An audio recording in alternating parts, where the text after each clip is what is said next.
So I'm here with Daphne Keller once again. Daphne is a lawyer. She runs the project program on digital regulation at the Cyber Policy Center here at Stanford. She was formerly a counsel at Google for quite a number of years. She teaches at the Stanford Law School, and I would say she's got to be one of the foremost experts on digital law as it's evolving in the United States, and we've had a lot of stuff going on recently. So Daphne and I had an article in the Wall Street Journal that was in turn based on an Amicus Brief that was filed in this case. I guess it's called the NetSafe versus... Netchoice. Yeah, Netchoice versus... Paxton in that case. All right. In any event, Texas and Florida both passed laws. Their conservative legislatures felt that conservatives were not being treated fairly by the big platforms, and they passed laws to, in effect, force the platforms to carry more conservative content. So Daphne, why don't you begin by explaining what the issue is here? Yeah, so, I'm a critic of these laws, but I'll start with some sympathy for the motivations of the legislators who passed them, which is they were worried that giant platforms that have so much control over the information that people see and can share online might be abusing that power and abusing it in order to silence particular political voices. So they wanted that to stop. And they wanted some transparency mandates so that everybody would have more information about what platforms were doing in their choices about content and speech online. And both of those, I think, are goals broadly that most people would share. Of course, the devil is in the details and in the limits on how state power should be used in relation to speech.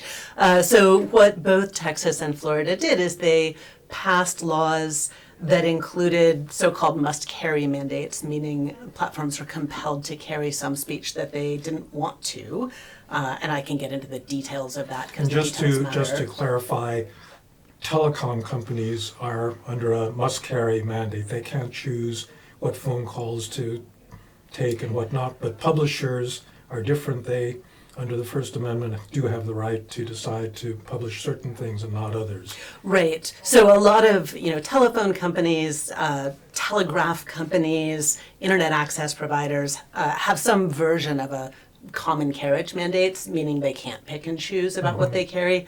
There's a lot of variation there too, as it turns out. But broadly, we want them to be neutral conveyors of information, or if they're a shipping company, neutral conveyors of goods, so that the rest of society can kind of depend on that as the infrastructure for doing whatever it is we're trying to do.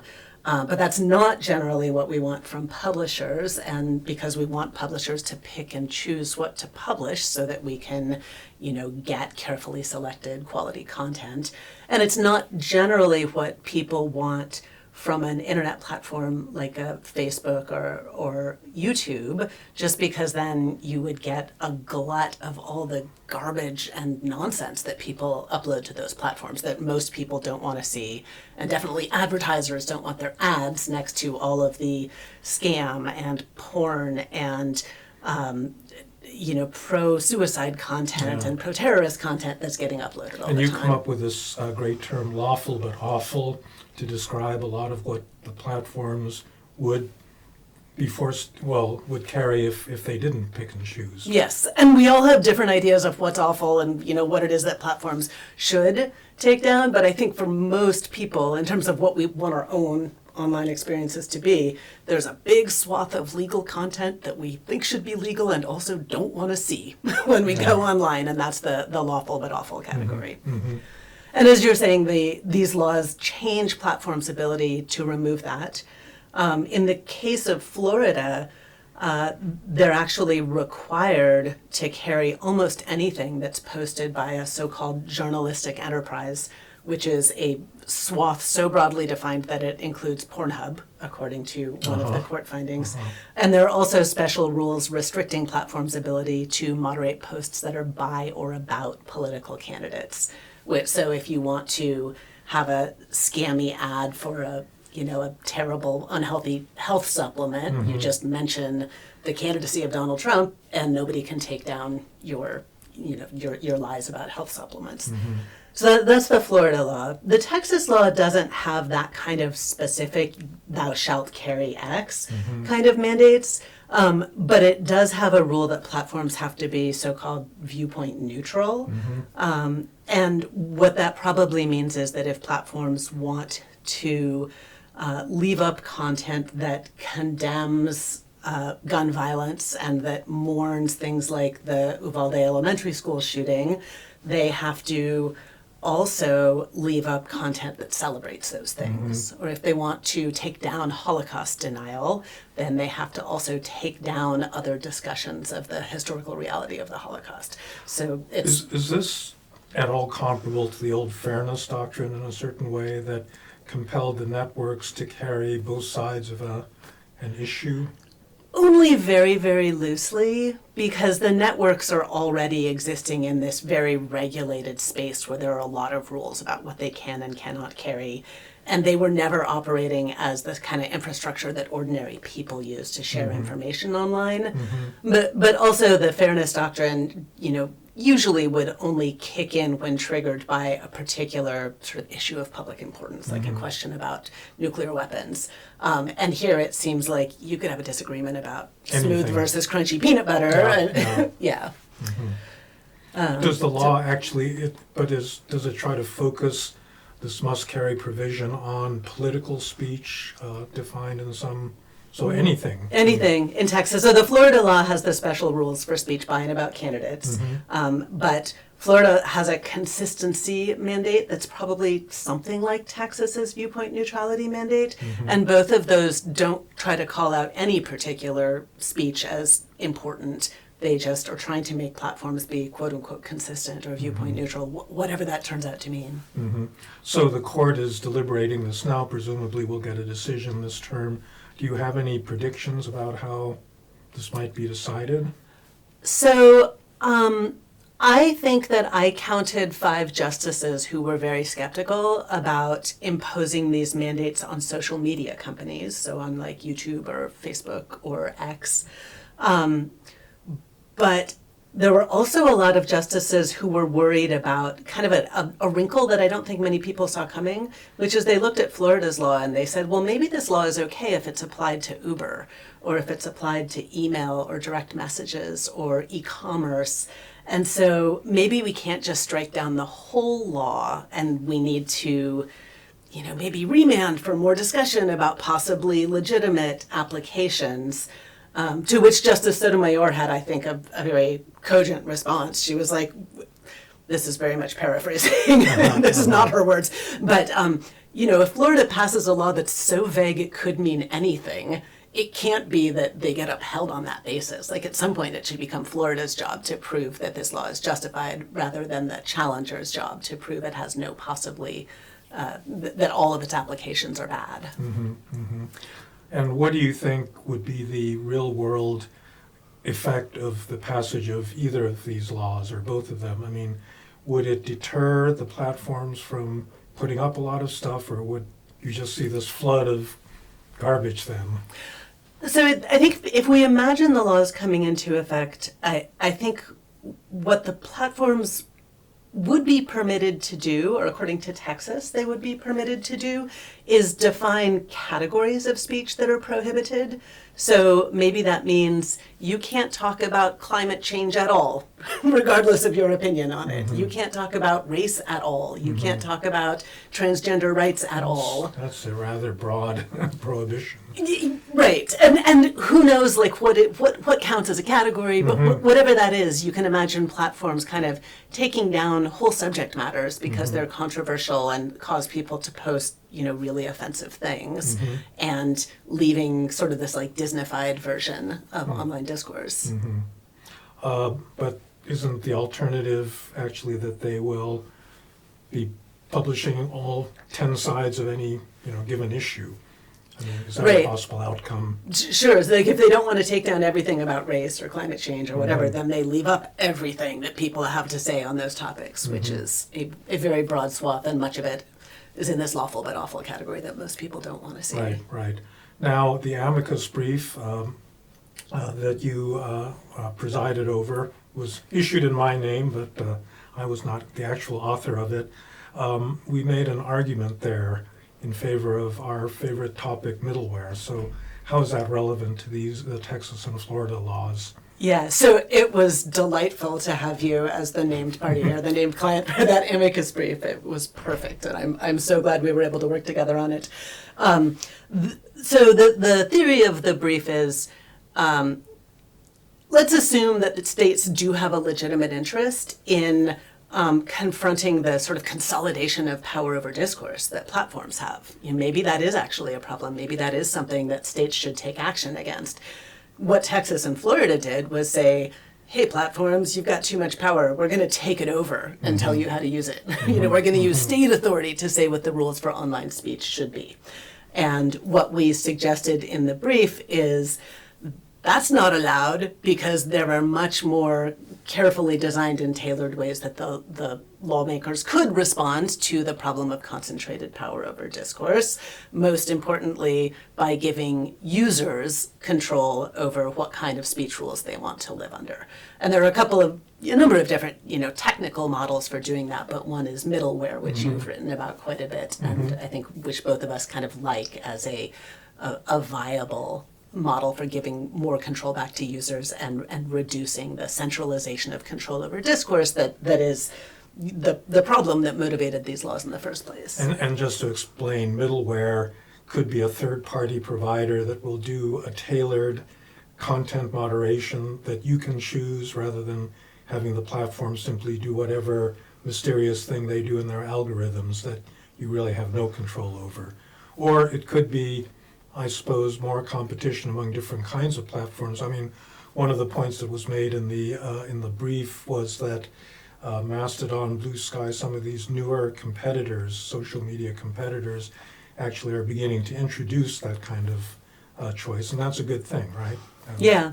So there's a version of it where users stay on incumbent platforms, so you're still on Facebook or you're still on YouTube or whatever, and you can choose to accept the content moderation offering of YouTube or Facebook if you like that, or you could have an array of competitors offering different content moderation on that same platform. So you could choose ESPN's ranking feature to give you more sports information, or you could choose that but overlay it with something from a feminist organization to ensure that women's sports gets enough coverage. Or, you can imagine all kinds of commercial or non-commercial offerings giving users choices still in an environment where their data continues to be stored on a Facebook or whatever.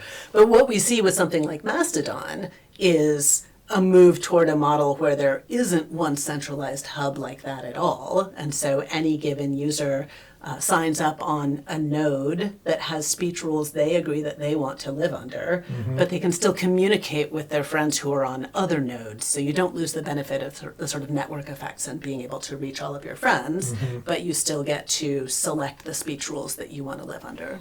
But I think one of the challenges that we were facing is that in order to really make this work, you have to open up the APIs and increase the interoperability of all these platforms, and that there might be some major resistance on the part of the platforms because you're actually getting to the core of their business model.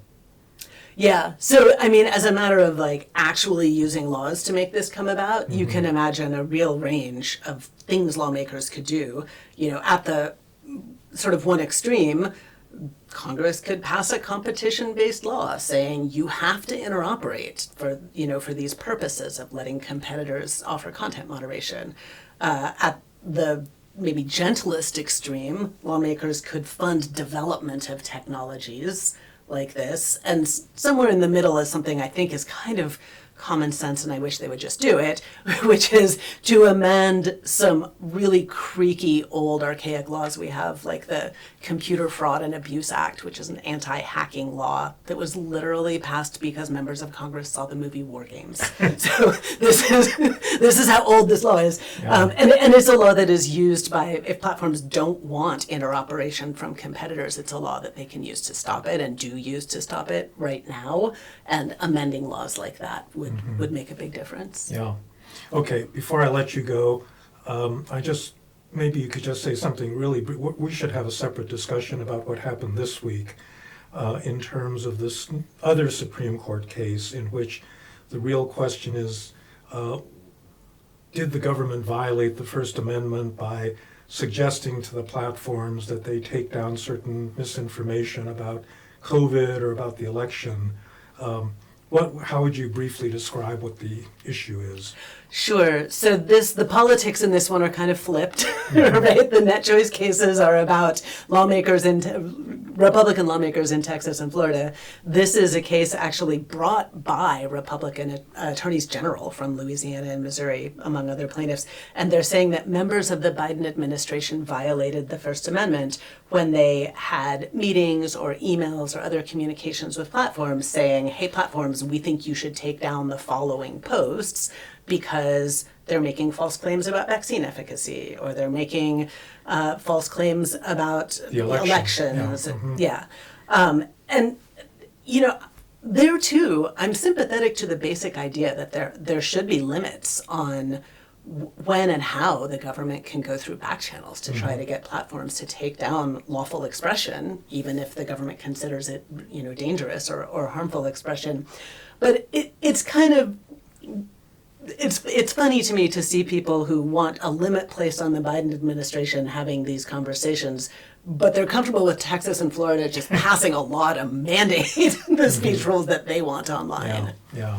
And the current free speech case hits close to home because Stanford University, the Stanford Internet Observatory, is accused of being one of the instruments. I'm going to have a conversation with our colleague Renee DiResta when her book is out in June, going into this much more. But it's gotten to be a pretty nasty business, really, with these incredible accusations against academic researchers that they were actually secretly working for the CIA and this sort of thing.